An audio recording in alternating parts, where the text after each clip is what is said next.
Hi all of you. Welcome back to Ramareddy maths academy.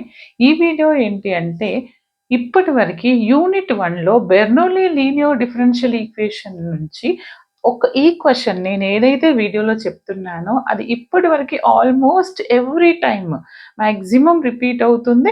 10 to 15 times repeat అయినటువంటి question అండి. దీన్ని నేను చాలా క్లియర్గా సాల్వ్ చేస్తాను.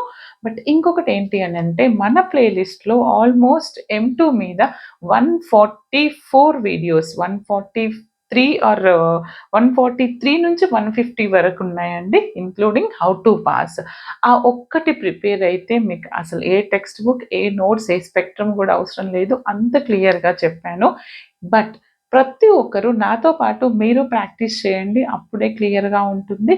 ఏ ఒక్కటి నెగ్లెక్ట్ చేయొద్దు. M3 అనేది ఒక మినిమం 3 టైమ్స్ ప్రాక్టీస్ చేస్తేనే ఎగ్జామ్లో మెథడ్స్ ఏ విధంగా ఐడెంటిఫై చేయాలి అండ్ సబ్స్టిట్యూషన్ ఏంటి అనేది మీకు అర్థమవుతుంది. అలా అని 1 or 2 యూనిట్స్ చదువుకొని పోయిన వాళ్ళు పాస్ అవ్వడం అనేది చాలా కష్టం. ఎందుకంటే మీరు మెథడ్ ఐడెంటిఫై చేసి అవే 2 యూనిట్స్లో నేను అవే చేస్తాను అంటే చాలా కష్టం. కాబట్టి మినిమం ఒక 4 యూనిట్స్ చదువుకోండి. అవి ఏ 4 యూనిట్స్ ఏది చదవాలనేది కూడా మన హౌ టు పాస్లో చెప్పాను. బట్ వీడియోని మాత్రం ప్రతి ఒక్కరికి షేర్ చేయండి. Like, comment compulsory. Thanks for watching.